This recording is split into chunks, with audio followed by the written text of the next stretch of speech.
हरे कृष्ण। ओम श्री विष्णवे नमः। प्रिय श्रोताओं, आज हम वैशाख मास की इस पावन कथा यात्रा के 9वें अध्याय पर पहुंच गए हैं।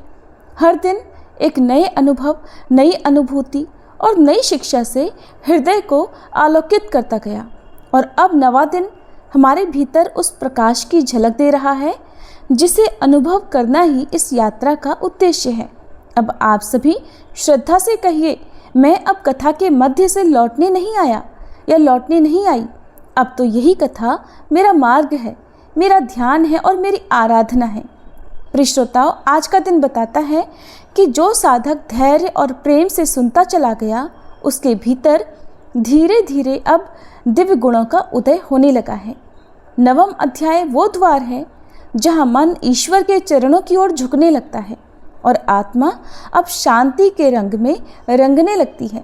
इसलिए निवेदन है, आज भी इस रथ से उतरिएगा नहीं, क्योंकि अब कथा धीरे धीरे अपने अमूल्य रहस्यों को उजागर करने जा रही है।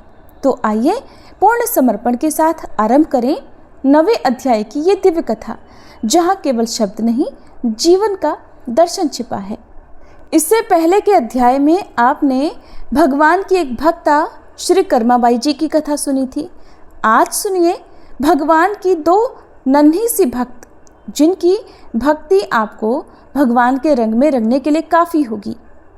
श्री सिलपिल्ले भगवान की 2 भक्ता थी, 2 नन्ही कन्याएं थी। इनमें एक तो राजा की कन्या थी और दूसरी थी एक जमींदार की पुत्री। एक दिन इनके घर में श्री गुरुजी महाराज पधारे और जब वे शालिग्राम भगवान की सेवा करने लगे, तब उसे देखकर ये दोनों उनके पास जाकर बैठ गईं। सेवा दर्शन और प्रसाद ग्रहण करके इनके मन में भी सेवा करने की इच्छा जागी, तो इन्होंने ललचाकर कहा कि हम भी सुकुमार श्याम सुंदर की पूजा किया करेंगी, आप हमें अपने ठाकुर जी की मूर्ति दे दीजिए। तब गुरुजी ने इन्हें बच्चा परंतु सच्चा प्रेमी जानकर दोनों को ही एक अलग अलग पत्थर का टुकड़ा दे दिया। भक्तों, जब हम भगवान की भक्ति करते हैं तो हम उन्हें उनके नाम से भी पुकारते हैं। हमारे और भगवान के बीच में एक संबंध भी स्थापित होता है। अब गुरुजी महाराज ने उन्हें एक एक पत्थर का टुकड़ा तो दे दिया। जब उन्होंने अपने ठाकुर जी का नाम पूछा कि बताइए गुरुदेव, हम अपने ठाकुर जी को क्या कहकर पुकारेंगे, तो उनके गुरुदेव ने उनका नाम सिलपिल्ले है ऐसा कहकर उनसे ये भी कहा कि तुम अब अपना मन लगाकर नित्य इनकी खूब सेवा करना। गुरुदेव की आज्ञा अनुसार दोनों अब प्रेम से भगवान की पूजा करने लगी। सेवा करते करते उनके हृदय में बड़ी भारी भक्ति और अनुराग बढ़ गया। श्रद्धा विश्वास पूर्वक अनन्य भाव से अपने इष्ट देव के पाद पद्मों में हृदय की आसक्ति को ही सच्ची भक्ति कहते हैं। श्रद्धा का ये भाव मूर्ति के माध्यम से भक्त अपने आराध्य तक पहुंचाता है और उस भक्ति सूत्र से बंधे होने के कारण भक्त के एक बार आह्वान करने पर भगवान अपने वैकुंठ लोक को छोड़कर उस तक पहुंच जाते हैं। यहाँ एक जमींदार कन्या के प्रेम की इस दिव्य कथा का आप पहले वर्णन सुनेंगे। बहुत समय पहले की बात है। एक जमींदार के 2 पुत्र और एक कन्या थी। एक बार जमींदार के यहाँ उनके श्री गुरुजी महाराज पधारे। जमींदार ने उनका बड़ा ही स्वागत सत्कार किया। जब गुरुजी श्री शालिग्राम भगवान की सेवा करने लगे तो जमींदार का पूरा परिवार वहां आकर बैठा। बाल सुलभतावश जमींदार की कन्या को शालिग्राम भगवान की सेवा देख बड़ा आनंद आया और उसने श्री गुरुजी महाराज से ठाकुर जी की एक मूर्ति के लिए निवेदन किया कि गुरुजी, मुझे भी सेवा करने के लिए ठाकुर जी दे दीजिए। पहले तो गुरुदेव ने मना किया, लेकिन बालहठ देखकर उन्होंने एक पत्थर का टुकड़ा उठाकर उस कन्या को दे दिया। कन्या ने पूछा कि गुरुदेव, मैं अपने भगवान को क्या कहकर पुकारूंगी? तो उन्होंने हंसते हुए कहा, पुत्री, तुम इन्हें सिलपिल्ले भगवान कहना। श्री गुरुजी महाराज ने सामान्य ढंग से पूजा विधि भी बतला दी। अब वह जमींदार की पुत्री हर दिन बड़े ही प्रेम और भक्ति भाव से अपने सिलपिल्ले भगवान की सेवा पूजा करने लगी। धीरे धीरे इस कार्य में उसको इतनी रुचि हो गई कि सिलपिल्ले भगवान की पूजा करने के अलावा उसका किसी अन्य कार्य में मन ही नहीं लगता। भगवान को भी उसकी सेवा पूजा में बड़ा आनंद आता, क्योंकि उन्हें तो केवल हृदय का शुद्ध भाव ही चाहिए। और वे उस पत्थर के टुकड़े की गई पूजा को ही अपनी पूजा मानकर स्वीकार भी कर लेते थे। समय बीतने पर जब जमींदार की मृत्यु हो गई तो उसके दोनों पुत्र संपत्ति लेकर अलग अलग रहने लगे। जमींदार की पुत्री भी अपने एक भाई के साथ रहने लगी। उन दोनों भाइयों में आपस में इतना वैर द्वेष बढ़ा कि एक दिन छोटे वाले भाई ने बड़े भाई के घर पर कुछ लोगों को लेकर हमला कर दिया और उसका सारा धन लूट लिया। और तो और वो लोग अपनी ही बहन का ठाकुर बटुआ भी उठा कर ले गए, जिसमें वो अपने सिलपिल्ले भगवान को रखा करती थी। अब तो उस कन्या ने सिलपिल्ले भगवान के विरह में अन्न जल का ही त्याग कर दिया। जब ये बात गांव वालों को पता चली तो उन लोगों ने जमींदार की पुत्री को समझाया कि झगड़ा भाइयों का है, तुम्हारे लिए तो दोनों लोग एक जैसे ही हैं, तुम ही जाकर अपने भाई से अपना ठाकुर बटुआ मांग लो। बड़े बुजुर्गों के इस तरह समझाने पर वह उस गांव में गई जहां उसका दूसरा भाई रहा करता था। उसने भाई से अपने ठाकुर बटुआ की मांग की और कहा कि भैया, मैं अपने सिलपिल्ले भगवान की सेवा पूजा के बिना अन्न जल ग्रहण नहीं करूंगी और अपने प्राण त्याग दूंगी। ये सुनते ही भाई ने कहा, तुम घर में जाओ, वहाँ सभी ठाकुर जी एक ही जगह पर विराजमान हैं, तुम अपने सिलपिल्ले भगवान को पहचान कर ले जाओ। भाई के पास में ही गांव का एक और व्यक्ति भी बैठा हुआ था। उसने व्यंग करते हुए कहा कि अगर तुम्हारा अपने सिलपिल्ले भगवान से इतना ही प्रेम है कि तुम अन्न जल त्याग दोगी, अपने प्राण त्याग दोगी, तो फिर तुम्हें अंदर जाने की क्या ज़रूरत है। अपने भगवान को तुम यहीं पर अपने पास बुला लो। अब तो उस जमींदार की कन्या के आंखों में आंसू आ गए। उसके प्रेम और भक्ति पर यह व्यंग था।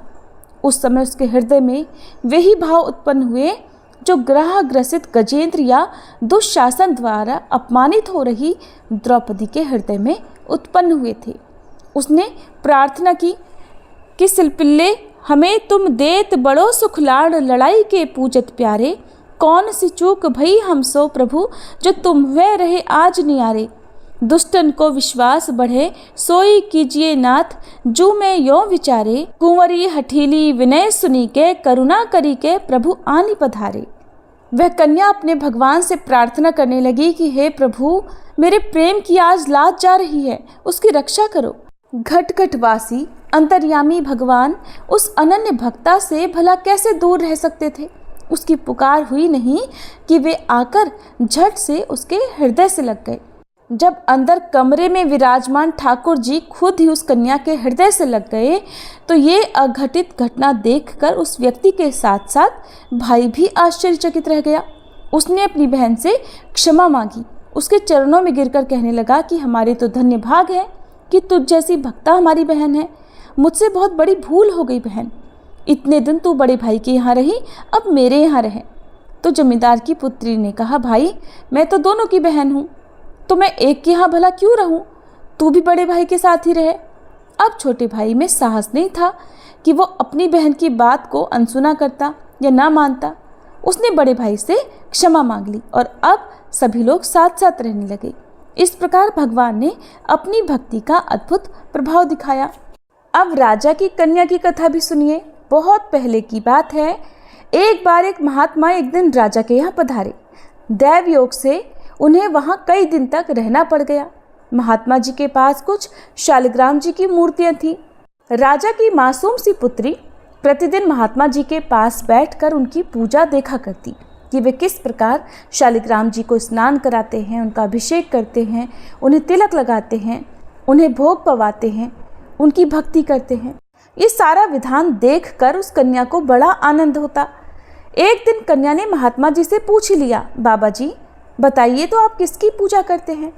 महात्मा जी ने कन्या को मासूम समझकर हंसी हंसी में उससे कह दिया, हम तो सिलपिल्ले भगवान की पूजा करते हैं। कन्या ने पूछा कि बाबा जी सिलपिल्ले भगवान की पूजा करने से बताइए तो जरा क्या लाभ होगा। महात्मा जी ने कहा, सिलपिल्ले भगवान की पूजा करने से तुम जो चाहोगी वो तुम्हें मिल सकता है, मनचाही इच्छा पूर्ण हो जाती है। तो कन्या बोली, बाबा जी फिर तो मुझे भी एक सिलपिल्ले भगवान दे दीजिएगा, मैं भी आपकी तरह रोज उनकी पूजा किया करूंगी। महात्मा जी ने उसकी सच्ची भक्ति, सच्चा अनुराग देखकर उसे एक शालिग्राम जी की मूर्ति दे दी और पूजन का विधान भी बतला दिया। इसके बाद महात्मा जी तो महल से विदा हो गए अब इधर कन्या परम विश्वास और सच्ची लगन के साथ अपने सिलपिल्ले भगवान की पूजा करने लगी। वो अबोध बालिका अपने उन इष्ट देव के अनुराग रंग में, उनकी भक्ति में ऐसी रंग गई कि उनका क्षण भर भी वियोग उसे असहनीय लगने लगा। वो कुछ भी खाती पीती, अपने उन इष्ट देव को भोग लगाए बिना कुछ भी नहीं खाती। बड़ी हो जाने पर जब कन्या का विवाह हुआ तब दुर्भाग्य से उस बेचारी को ऐसा पति मिला जो प्रकृत्या हरि विमुख थे, यानी जो भगवान को मानते ही नहीं थे। न केवल पतिदेव बल्कि उनके घर में कोई भी भगवान को नहीं मानता था, न कोई पूजा करता था। अब कन्या विदा होने से पहले अपने सिलपिल्ले भगवान को भी अपनी ससुराल साथ में ही लेकर गई थी। एक दिन उसके पतिदेव ने पूजा करते समय उससे पूछा कि ये तुम किसकी पूजा करती हो? तब कन्या ने कहा, पतिदेव, मैं सारी मनोकामना पूर्ण करने वाले अपने सिलपिल्ले भगवान की ही पूजा करती हूँ। उस कन्या का पति, जो भगवान को बिल्कुल भी नहीं मानता था, कहने लगा, ढकोसला कर रही है।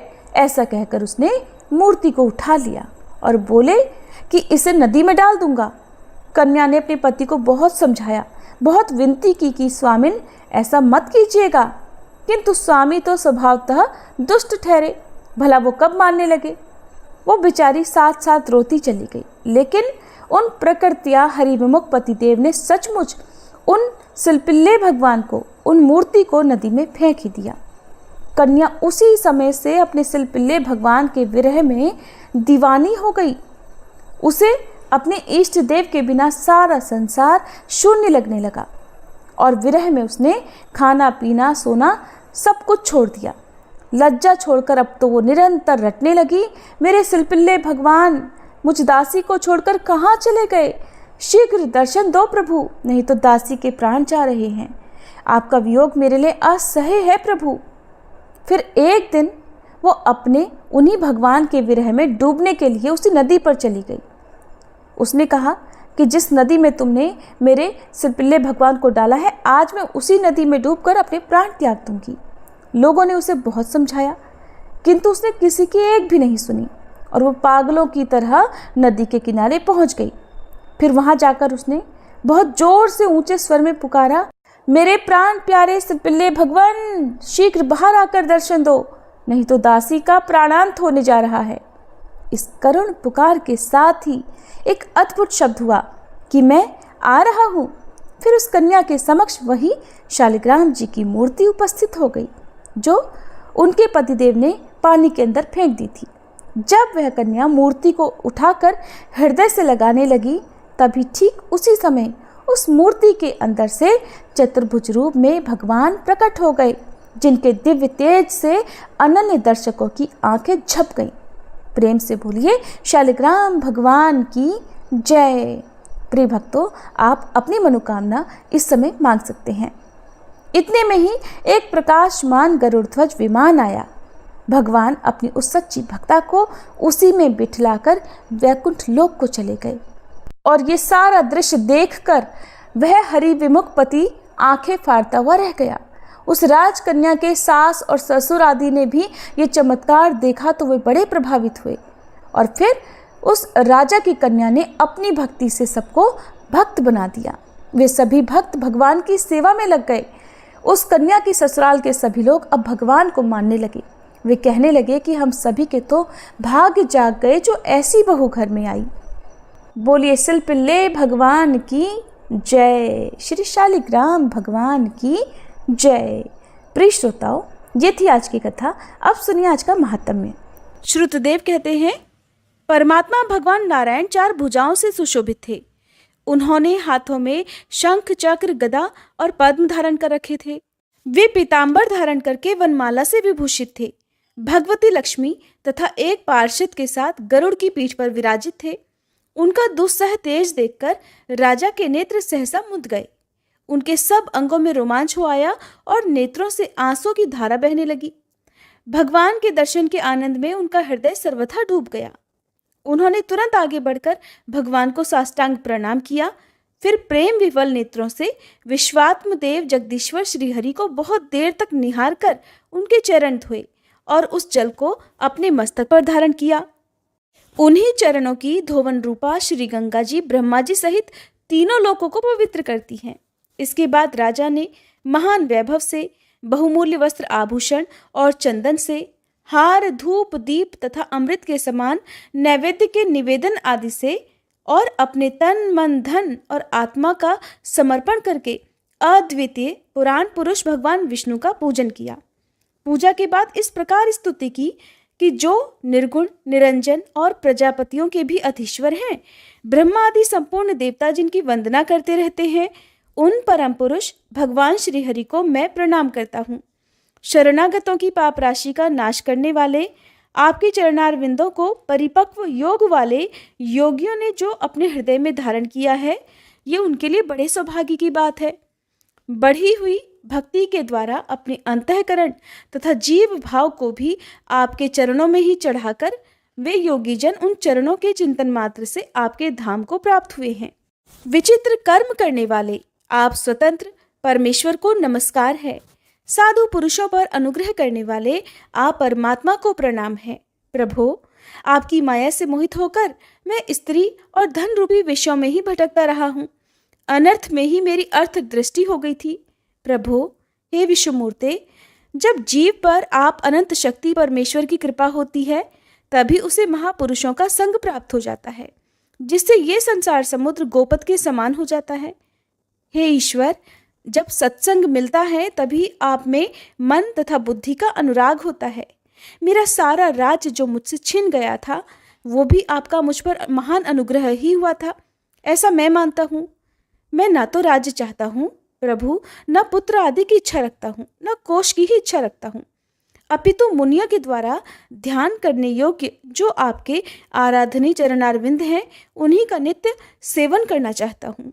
हे देवेश्वर, हे जगन्निवास, मुझ पर प्रसन्न होइए, जिससे आपके चरण कमलों की स्मृति बराबर बनी रहे तथा स्त्री पुत्र खजाना और आत्मी कहे जाने वाले सब पदार्थों में जो मेरी आसक्ति है वो सदा के लिए दूर हो जाए। भगवान, मेरा मन सदा आपके चरणारविंदों के चिंतन में लगा रहे, मेरी वाणी आपकी दिव्य कथा के निरंतर वर्णन में तत्पर हो, मेरे ये दोनों नेत्र आपके श्री विग्रह के दर्शन में, कान कथा श्रवण में तथा मेरी जिह्वा आपके भोग लगाए हुए प्रसाद के आस्वादन में तत्पर हो।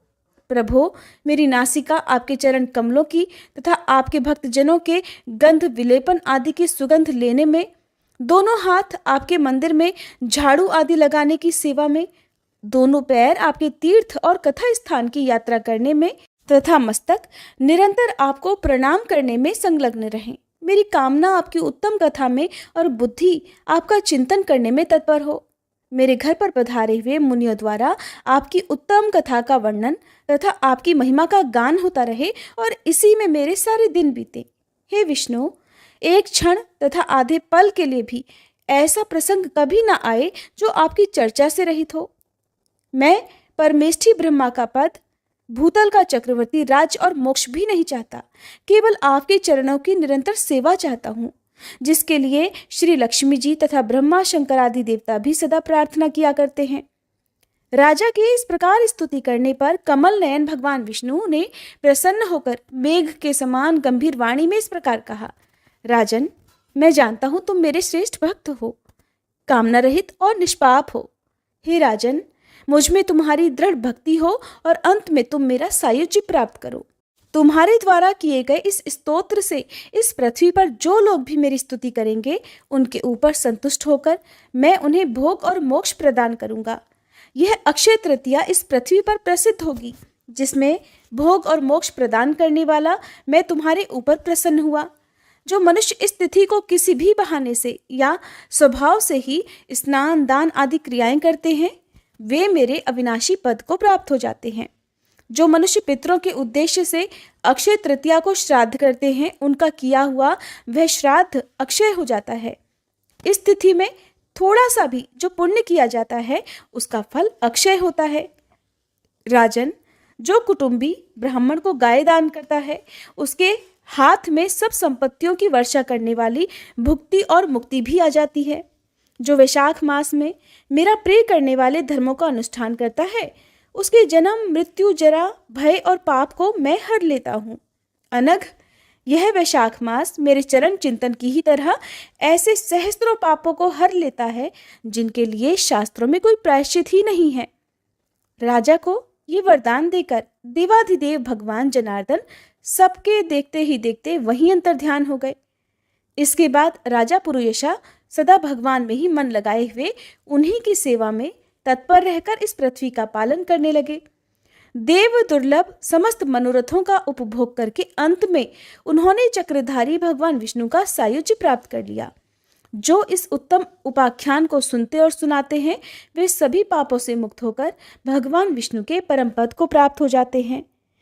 श्रुतदेव जी कहते हैं, राजन, पंपा के तट पर कोई शंख नाम से प्रसिद्ध परम यशस्वी ब्राह्मण थे, जो बृहस्पति के सिंह राशि में स्थित होने पर कल्याणमयी गोदावरी नदी में स्नान करने के लिए गए।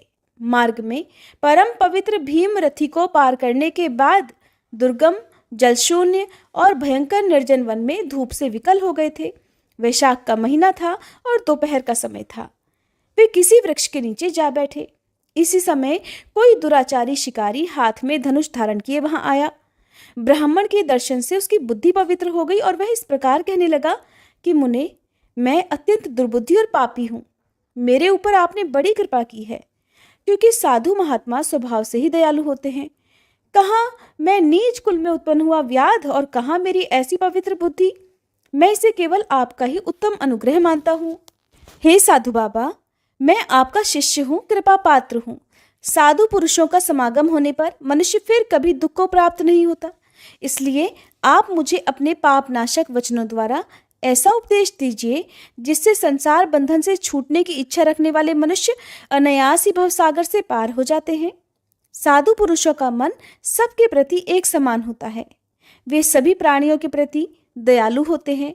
उनकी दृष्टि में ना कोई ऊंच है, ना नीच है, ना अपना है, ना पराया। मनुष्य संतप्त होकर जब जब गुरुजनों से उपाय पूछता है, तब तब उसे वे संसार बंधन से छुड़ाने वाले ज्ञान का उपदेश दिया करते हैं। जैसे गंगा जी मनुष्यों के पाप का नाश करने वाली है, उसी प्रकार मूर्ख जनों का उद्धार करना साधु पुरुषों का स्वभाव ही माना गया है। व्याध के ये वचन सुनकर शंख ने कहा, व्याध, अगर तुम कल्याण चाहते हो तो वैशाख मास में भगवान विष्णु को प्रसन्न और संसार समुद्र से पार करने वाले जो दिव्य धर्म बताए गए हैं उनका पालन करो। मुनिश्रेष्ठ शंख उस समय प्यास से बहुत कष्ट पा रहे थे। दोपहर के समय उन्होंने सुंदर सरोवर में स्नान किया और युगल वस्त्र धारण करके मध्याह्न काल की उपासना पूरी की। फिर देव पूजा करने के बाद व्याध के लाए हुए श्रमहारी और स्वादिष्ट कैथ का फल खाया। जब वे खा पीकर सुखपूर्वक विराजमान हुए, उस समय व्याध ने हाथ जोड़कर कहा कि मुने, किस कर्म से मेरा तपोमय व्याध कुल में जन्म हुआ और किससे ऐसी सद्बुद्धि तथा महात्मा की संगति प्राप्त हो गई। प्रभु, अगर आप ठीक समझें तो मैंने जो कुछ भी पूछा है वो तथा अन्य जानने योग्य बातें भी मुझे बताइए। व्याध के ऐसा पूछने पर शंख बोले, हे व्याध, पूर्व जन्म में तुम वेदों के पारंगत विद्वान ब्राह्मण थे। शाकल्य नगर में तुम्हारा जन्म हुआ था। तुम्हारा गोत्र श्रीवत्स और नाम स्तंभ था। उस समय तुम बड़े तेजस्वी समझे जाते थे, किंतु आगे चलकर किसी वेश्या में तुम्हारी आसक्ति हो गई। उसके संग दोष से तुमने नित्य कर्मों को त्याग दिया और शूद्र की तरह घर आकर रहने लगे। यद्यपि तुम सदाचार शून्य, दुष्ट तथा धर्म कर्मों के त्यागी थे, तो भी उस समय तुम्हारी ब्राह्मण पत्नी कांतिमती ने वेश्या सहित तुम्हारी सेवा की। वह सदा तुम्हारा प्रिय करने में लगी रहती थी। वह तुम दोनों के पैर धोती, दोनों की आज्ञा का पालन करती और दोनों से नीचे आसन पर सोया करती थी। इस प्रकार वेश्या सहित पति की सेवा करती हुई उस दुखिनी ब्राह्मणी का इस धरती पर बहुत सारा समय बीत गया। फिर एक दिन उसके पति ने मूली सहित उड़द खाया और तिल मिश्रित निष्पाव भक्षण किया। उस अपथ्य भोजन से उसका मुंह और पेट चलने लगा। उसे बड़ा भयंकर भगंदर रोग हो गया और वह उस रोग में दिन रात जलने लगा। जब तक घर में धन रहा तब तक वह वेश्या भी वहीं टिकी रही। उसका सारा धन लेकर पीछे उसने भी उसका घर छोड़ दिया। वेश्या तो क्रूर और निर्दयी होती ही है, उसे छोड़कर किसी दूसरे के पास चली गई। तब वह ब्राह्मण रोग से व्याकुल होकर रोता हुआ अपनी पत्नी से बोला, देवी, मैं वेश्या के प्रति आसक्त और अत्यंत निष्ठुर प्राणी हूँ। मेरी रक्षा करो। सुंदरी, तुम परम पवित्र हो, मैंने तुम्हारा कुछ भी उपकार नहीं किया। कल्याणी, जो पापी और निंदित मनुष्य अपनी विनीत पत्नी का आदर नहीं करता, वह 15 जन्मों तक नपुंसक होता है। महाभागे, दिन रात साधु पुरुष उसकी निंदा किया करते हैं। तुम साध्वी और पतिव्रता हो, मैं तुम्हारा अनादर करके पाप योनि में गिरूंगा। तुम्हारा अनादर करने से जो तुम्हारे मन में क्रोध हुआ होगा, उससे मैं दग्ध हो चुका हूँ। अपने पति की ऐसी बात सुनकर वह पतिव्रता हाथ जोड़कर बोली, प्राणनाथ, आप मेरे प्रति किए हुए व्यवहार को लेकर दुख मत मानिए, लज्जा का भी अनुभव मत कीजिए। मेरा आपके ऊपर बिल्कुल भी क्रोध नहीं है जिससे आप अपने आप को दग्ध हुआ बतलाते हैं। पूर्व जन्म में किए हुए पाप ही इस जन्म में दुख रूप होकर आते हैं। जो उन दुखों को धैर्यपूर्वक सहन करती है, वही स्त्री साध्वी मानी जाती है और वही पुरुष श्रेष्ठ समझा जाता है। वह उत्तम वर्ण वाली स्त्री अपने पिता और भाइयों से धन मांगकर लाई और उसी से अपने पति का पालन करने लगी। उसने अपने पति को साक्षात क्षीर सागर निवासी विष्णु ही माना। वह दिन रात पति के मलमूत्र साफ करती और उसके शरीर में पड़े हुए कष्टदायक कीड़ों को धीरे धीरे नाखून से खींचकर निकालती थी। ब्राह्मणी न रात में सोती थी न दिन में। अपने पति के दुख से संतप्त होकर वह दुखिनी सदा इस प्रकार प्रार्थना किया करती थी कि प्रसिद्ध देवता और पितर मेरे स्वामी की रक्षा करें, इन्हें रोगहीन और निष्पाप कर दें। मैं पति के आरोग्य के लिए चंडिका देवी को भैंस का दही और उत्तम अन्न चढ़ाऊंगी। भगवान गणेश की प्रसन्नता के लिए मोदक बनवाऊंगी। 10 शनिवारों को उपवास करूंगी और मीठा तथा घी नहीं खाऊंगी। बस मेरे पति रोगहीन होकर 100 वर्ष तक जिए। इस प्रकार वह स्त्री हर दिन देवताओं से प्रार्थना किया करती थी। उन्हीं दिनों कोई देवल नामक महात्मा वहां आए। वैशाख मास में धूप से पीड़ित होकर सायंकाल के समय उस ब्राह्मण के घर में उन्होंने पदार्पण किया। ब्राह्मणी ने महात्मा के चरण धोकर उस जल को मस्तक पर चढ़ाया और धूप से कष्ट पाए हुए महात्मा को पीने के लिए मीठा शरबत दिया। प्रातःकाल सूर्योदय होने पर मुनि जैसे आए थे वैसे ही चले गए। थोड़े ही समय में इसके बाद ब्राह्मण को सन्निपात हो गया।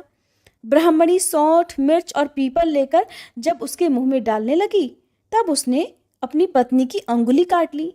उसके दोनों दांत सहसा सट गए और ब्राह्मणी की अंगुली का वह कोमल टुकड़ा उसके मुंह में ही रह गया।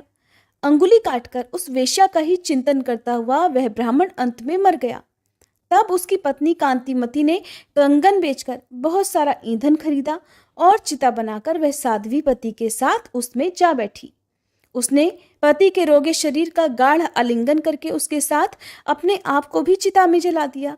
शरीर त्याग कर वह सहसा भगवान विष्णु के धाम में चली गई।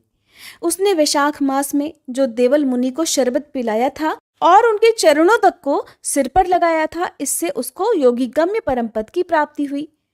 तुमने अंतकाल में वेश्या का चिंतन करते हुए शरीर त्याग दिया था, इसलिए इस घोर व्याध के शरीर में आए हो और हिंसा में आसक्त होकर सबको परेशान करते हो। तुमने वैशाख मास में मुनि को शरबत देने के लिए ब्राह्मणी को आज्ञा दी थी। उसी पुण्य से आज व्याध होने पर भी तुम्हें सब सुखों के एकमात्र साधन धर्म विषयक प्रश्न पूछने के लिए ये उत्तम बुद्धि प्राप्त हुई है। तुमने जो सब पापों को हरने वाले मुनि के चरणोदक को अपने सिर पर धारण किया था, उसी का ये फल है कि वन में तुम्हें मेरा संग मिला है। इसके बाद ब्राह्मण शंख ने उस व्याध को वैशाख मास महात्म्य की एक कथा सुनाई। उस कथा को सुनकर एक सर्प का उद्धार हुआ।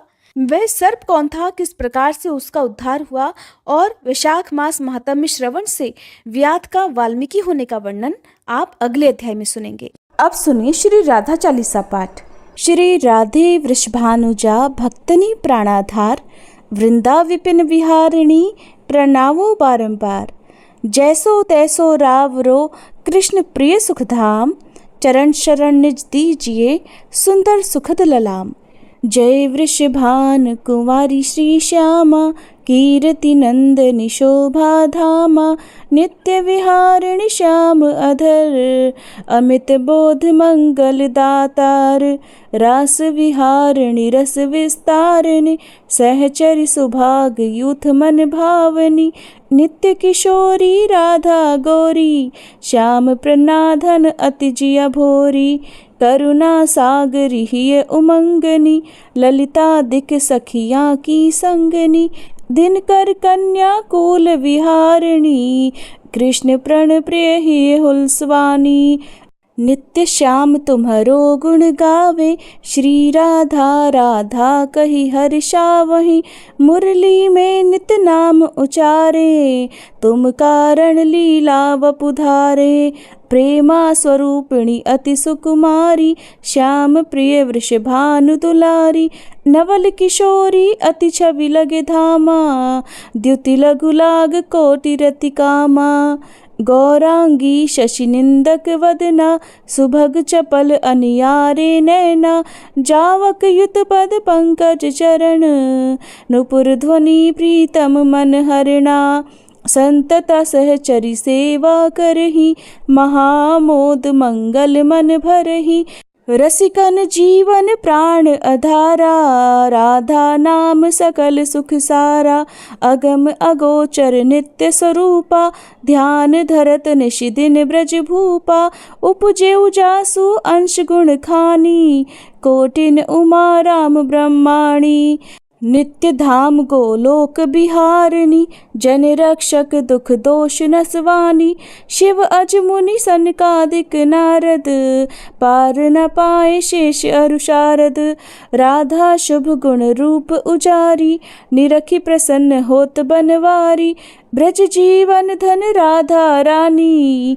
महिमा अमित न जाए बखानी, प्रीतम संग दिए गलबाही। बिहारता नित वृंदावन माही, राधा कृष्ण कृष्ण कहे राधा। एक रूप दो प्रीति अगाधा, श्री राधा मोहन मन हरिणी। जन सुख प्रदा प्रफुल्लित बदनी, कोटिक रूप धरे नंद नंदा। दर्श करन हित गोकुल चंदा, रास केली कर तुम्हें रिझावे। मान करो जब अति दुख पावे, प्रफुल्लित होठ दर्श जब पावे। विविध भांति नित विनय सुनावे, वृंदारण्य विहारिणी श्यामा। नाम लेत पूरण सब कामा, कोटिन यज्ञ तपस्या करहूँ।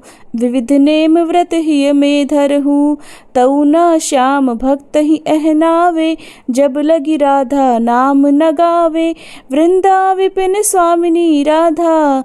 लीला वपु तब अमित अगाधा, स्वयं कृष्ण पावे नहीं पारा। और तुम्हें को जानन हारा, श्री राधा रस प्रीति अभेदा। सादर गान करत नित वेदा, राधा त्यागी कृष्ण को भजी है। ते सपने हूँ जग जल धिन तरी है, कीर्ति कुमारी हुआरी राधा।